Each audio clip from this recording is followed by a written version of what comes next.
Honda Odyssey 2024. Ang kanya may yung isa sa kanyang safety feature, ano? So kunyari naka-reverse ka, okay? O naka-drive. Alright, then nakalimutan mo siyang i-shift, ano? Pinatay mo yung makina. Automatic yan, nagpo-park.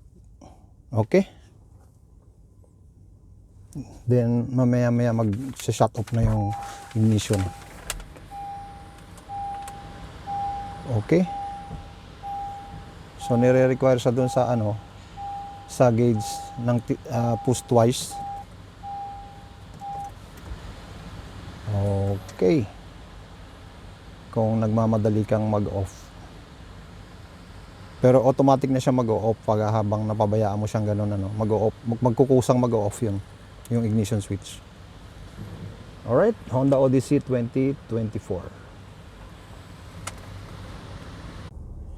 Yung isang safety features ng ano, ng Odyssey 2024, no? Yung ganitong halos yung pilot, meron din ganitong features. Kapag nakabukas yan, ano, bukas yung pinto mo. Tapos nagcambio ka. Okay? Tapos binitawan mo. 'Di ba? Hindi siya aandar. Yan ang safety features niya. Okay?